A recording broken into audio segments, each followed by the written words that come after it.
पिछली सरकारों में अतीक अहमद का सत्ता में कितना रसूख होता था, इस बात का अंदाजा इसी बात से लगाया जा सकता है कि अतीक अहमद ने पिछली सरकार में एक आईजी स्तर के अधिकारी का तबादला तक करा दिया। हमारे साथ बात करने के लिए आर के चतुर्वेदी जी हैं। आर के Chaturvedi sir IG zone Allahabad रहे हैं और उन्हीं का अतीक अहमद से विवाद हुआ था। सर, चर्चा है कि अतीक अहमद ने आपका ट्रांसफर करा दिया था, क्या मामला था? देखिए, ट्रांसफर के पहले मेरा उससे विवाद तो हुआ था, इसमें कोई दो राय नहीं है। लेकिन अब आप जानते हैं कि स्थानांतरण तो जनहित में होते हैं और कहीं कोई ये नहीं लिखा होता है कि वो किस किस लिए हो रहा है। हाँ, एक ये चर्चा जरूर थी कि मेरा विवाद होने के कुछ ही 1 ही 2 दिन के अंदर मेरा ट्रांसफर इलाहाबाद जोन से इंटेलिजेंस हेडक्वार्टर कर दिया गया। ये क्या विवाद था, किस वक्त की बात है, कौन सा साल था?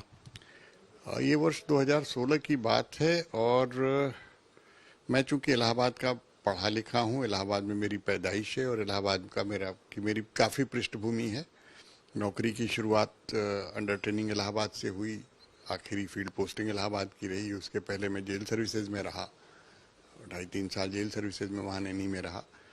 तो इलाहाबाद के कहते हैं कि जो ज़मीन पे एक पकड़ जिसकी बात कहते हैं, शायद मेरी किसी इंस्पेक्टर और किसी लोअर लेवल के जो अधिकारी होते हैं उनसे ज़्यादा थी, बीइंग कि मैं इलाहाबाद का था। तो बहुत सारी चीज़ें जो कच्ची बात है, इसके पीछे क्या है कैसे है, ये स्वतः मुझे पता लग जाती थी। तो इसी क्रम में 2 हत्या की ऐसी घटनाएं हुई थी। एक सिविल लाइन थाना क्षेत्र में नवाब यूसुफ रोड पे हुई थी और एक धूमनगंज इलाके में हुई थी, जिसमें मुझे ये खबर मिल गई थी किसी सूत्र के जरिए कि जो एफआईआर कराई जा रही है वो सच नहीं है, बल्कि इसके पीछे इन्हीं लोगों का दिमाग है और ये उमेश पाल को किसी न किसी तरह से घेर करके विवश करना चाहते थे कि वो इनके खिलाफ मुकदमों में गवाही न दे। वही उमेश पाल जिसकी अभी हत्या हुई? जी बिल्कुल, वही उमेश पाल। सबसे पहले नवाब यूसुफ रोड वाली घटना हुई थी, जिसमें बाद में इन्वेस्टिगेशन हुआ और बाई चांस हम लोगों को सीसीटीवी फुटेज मिल गए वहाँ पे किसी अधिकारी के बंगले के सामने लगे हुए, जिससे ये क्लियर होगा कि जो वादी था उसी ने हत्या की थी और उमेश पाल का फर्जी नाम लिया था। उसकी पूछताछ हुई तो ये पता चला कि वो हाथ उसका था, दिमाग कहीं और था। दिमाग किसका? दिमाग डेफिनेटली इसी अतीक अहमद के ग्रुप का था। दूसरी हत्या धूमनगंज थाने में हुई, जहाँ उमेश पाल के किसी विरोधी के समर्थक की हत्या हो गई थी और उसमें शुरुआत में जो चीज़ मौके पे पता चली वो बनाम अज्ञात की तहरीर लिखी जा रही थी देने के लिए थाने पे। तब तक ये सब पहुंच गए, फिर इन्होंने उस मुकदमे में भी इसको उमेश पाल को नामजद करा दिया था। इसके बारे में भी मुझे पूरी बात का अंदाजा हो गया था कि क्या और कैसे हुआ है। तो लोग तत्कालीन वरिष्ठ अधिकारियों को जो जिले के थे उनको इससे अवगत कराया गया और ये कहा गया कि भाई एफआईआर चाहे जो हो जाए, गिरफ्तारी और आगे की कार्रवाई जो है बिना प्रॉपर एविडेंस के नहीं होगी और यही सुपरवाइजरी ऑफिसर्स का काम होता है। तो इन दोनों प्रकरणों में इसको ये लगा कि अगर मेरी मौजूदगी यहाँ रही तो इसके जो मंसूबे हैं वो कामयाब नहीं हो पाएंगे। तो मुझे लगता है शायद यही कारण रहा होगा कि इन लोगों ने जो है जैसे भी किया हो स्थानांतरण मैनेज किया। आपसे मिलने भी आया था अतीक अहमद उस बीच में, जब आपने उमेश पाल के जो फंसाने की जो तमाम प्लानिंग थी उसको विफल कर दिया, तो अतीक अहमद मिलने भी आया था आपसे ऑफिस में आपके? जी बिल्कुल आया था, बतौर सांसद आए थे। तो मुझे याद दिलाना पड़ा कि सन 86 में मैं वहाँ एडिशनल सुपरिटेंडेंट हुआ करता था। तब ये सिवाय चकिया मोहल्ला के नाम साधारण से अपराधी की हैसियत थी इसकी, कि मुझे याद दिलाना पड़ा कि आप सांसद जी, आज आप चाहे जो भी हों, मैं आपको तब से जानता हूँ, तो फिर मुझे वो न बताइए कि आप क्या हैं, मैं जड़ से जानता हूँ।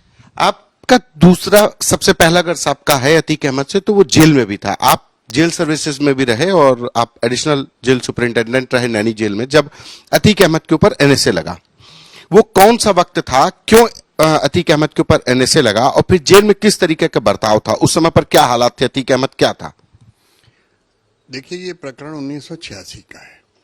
1986 के पहले अतीक अहमद की हैसियत चकिया मोहल्ले के एक साधारण से गुंडे की थी और एकाध औद्योगिक आस्थान जो वहाँ थे, जो इलाहाबाद के बड़े औद्योगिक प्रतिष्ठान थे, वहां पे श्रमिक हड़ताल वड़ताल होने पर उनको धमकाने उमकाने का काम या इस तरह का काम ये आदमी करता था। सन 86 में इलाहाबाद में सांप्रदायिक दंगे हुए। उन दंगों में पहली बार अतीक का नाम सतह पर आया। अतीक और ये सफदर रजा करके दो ऐसे लोग थे, बाकी तो और जैसे जो भी करीब 11-12 लोगों पे एनएसए लगा था, बट ये दो क्रिमिनल बैकग्राउंड के लोग थे। और अतीक ने अपने एक पुराने मामले में चुपचाप जमानत कटा करके चुपचाप जेल में पहुंच गया था, जबकि बाहर इसको पुलिस ढूंढ रही थी। तो इसकी सूचना मिलने पर जब हम लोगों ने जिला प्रशासन को अवगत कराया कि भाई जिस अतीक अहमद को बाहर पुलिस अच्छी तरह से ढूंढ रही है, बुरी तरह से ढूंढ रही है, वो तो जमानत कटवा करके जेल के अंदर बैठा हुआ है, तब इसके बाद इसके ऊपर एनएसए लगा। अच्छा, मतलब जिला पुलिस को पता ही नहीं था कि ये जमानत कटवा के जेल में चला गया? एक ही 2 दिन हुआ था। अच्छा। क्योंकि जमानत इसने जाकर के संभवतः शायद मेजा में कटवाई थी, मेजा का कोई मैटर था, उसमें जमानत कटवा करके हाजिर होकर चुपचाप जेल चला आया था। जिला प्रशासन को बताया गया तो फिर उसमें इसके ऊपर एनएसए लगा। तो एनएसए लगने से इसका स्टैंडर्ड एकाएक बढ़ गया, और चूंकि कम्युनल राइट्स में हुआ था तो एक तरह से एक संप्रदाय विशेष के नेता के रूप में ये स्थापित हो गया, और उसमें काफी समय तक जेल में रहा। जेल में रहने के दौरान ही इसने सभासदी का चुनाव लड़ा। और अगर ये कहिए कि ये अपराध जगत में इसका जो साम्राज्य स्थापित हुआ, तो एक चांद बाबा हुआ करता था। चांद बाबा विशुद्ध रूप से क्रिमिनल था, और बम बम फेंकना और मारना ये सब बड़ी आम सी बात होती थी उन दिनों। चांद बाबा का नाम काफी चलता था। चांद बाबा से पहले अतीक से संबंध था। चांद बाबा अतीक को इस्तेमाल करता था, लेकिन बाद में जब अतीक का कद बढ़ा तो इसने दिन दहाड़े, जिस तरह से उमेश पाल की हत्या हुई उसी तरह से चाय पीते हुए, रोशन बाग या कौन सा मोहल्ला था वहाँ चाय पीते हुए चांद बाबा की हत्या कर दी गई। और उसके बाद से जब इसका साम्राज्य स्थापित हुआ तो फिर वो लगातार बढ़ता ही चला गया। फिर इसको पॉलिटिक्स में एंट्री मिल गई। ये 3 बार निर्दलीय विधायक रहा, फिर उसको दलीय समर्थन मिला, और इसका इस्तेमाल हर दल ने किया है। जहां भी पॉलिटिकल नेसेसिटी रही हर दल ने इसका इस्तेमाल किया है, और करते करते वो एक तरह से यूँ कहोगे कि उस क्षेत्र में ये दल से ऊपर हो गया था। लेकिन एक मदरसा कांड हुआ था, मदरसे की बच्चियों के साथ कुछ हुआ था, जिसमें इसके भाई का रोल अशरफ का नाम आया था। उसके बाद से एक तो मुस्लिम समाज में भी इसकी स्वीकार्यता कम होने लगी, और जहां तक मेरा अंदाजा है कि मदरसा कांड के बाद फिर ये कोई इलेक्शन जीत नहीं पाया।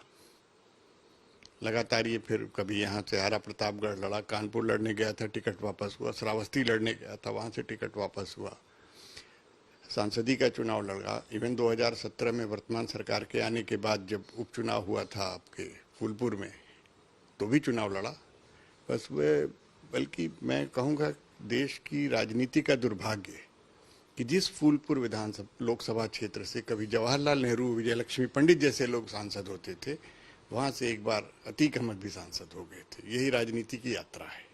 एक सर आखिरी सवाल है कि अतीक अहमद और अशरफ की हत्या हुई, तो आप पुलिस अधिकारी भी रहे और प्रयागराज के हैं, प्रयागराज में रहे और इंटेलिजेंस में भी रहे, तो क्या लगता है कि ये जो 3 जो हत्या हुई है, ये कैसे देख रहे हैं? कहां पे चूक हो गई? ये किस तरीके से फेलियर है? इंटेलिजेंस फेलियर है या पुलिसिंग का फेलियर है कि 23-29 लोग हैं और 2 लोगों को आकर के 3 लड़के मार जाते हैं? देखिए, एक चीज मैं बहुत स्पष्ट कह दूं पुलिस ऑफिसर की हैसियत से या जिस भी हैसियत से आप जानना है कि यदि कोई तय कर ले कि मुझे किसी की हत्या करनी है और वो अपनी जान की बाजी लगा दे, तो कोई भी किसी की हत्या कर सकता है। आपके सामने इंदिरा गांधी का उदाहरण, आपके सामने राजीव गांधी का उदाहरण, बहुत सारे उदाहरण हैं। ये जरूर है कि ये लड़के सिर्फ मोहरे थे, दिमाग किसी और का था। अब वो दिमाग इसके दुश्मनों का हो सकता है, इसके आर्थिक साम्राज्य का हो सकता है, किसी का भी दिमाग हो सकता है। मेरा उस पर कोई, जब तक इन्वेस्टिगेशन न हो जाए, सब जुडिस मैटर है, लेकिन दिमाग किसी और न किसी और का है। और कहीं न कहीं पुलिस से चूक तो हुई है। पुलिसिंग में चूक, मैं ये कहूँगा कि भाई एक आदमी को आप ओपन बाइट करने का मौका दे रहे हैं, जबकि आप पहले ही उसके पहले उसकी इतनी सुरक्षा करते थे कि उसका वकील तक 100 मीटर तक नहीं जा पाता था। कोर्ट के ऑर्डर में भी था कि वकील इतनी दूरी पे रहेगा। तो जिस आदमी का लीगल एडवाइजर, जिसका वकील एक निर्धारित दूरी से अधिक रहता हो, वहाँ कोई आदमी इतनी नज़दीक पहुँच जाए कि वो बिल्कुल हाथ बढ़ाए और सर तक हाथ पहुँच जाए और गोली दाग दे, तो कहीं ना कहीं ओवर कॉन्फिडेंस झलकता है कि ओवर कॉन्फिडेंस था कि भाई इसको कोई ऐसा कैसे करेगा। शायद इसी ओवर कॉन्फिडेंस में ये चूक हुई है, और निश्चित रूप से पुलिस की अभिरक्षा में हत्या होना ये बहुत बड़ी चीज है। धन्यवाद। ये थे हमारे साथ उत्तर प्रदेश पुलिस के अधिकारी आर.के. चतुर्वेदी, जिन्होंने कहा कि अतीक अहमद कैसे पिछली सरकारों में एक अफसर की ट्रांसफर कराने की हैसियत रखता था और फिर उसकी हत्या को भी वो स्वीकारते हैं कि कैसे पुलिसिंग में चूक हुई, कहां पर पुलिस अफसरों ने अतीक और अशरफ की हत्या में चूक बरती। कैमरा पर्सन नीरज कुमार के साथ संतोष कुमार, आज तक।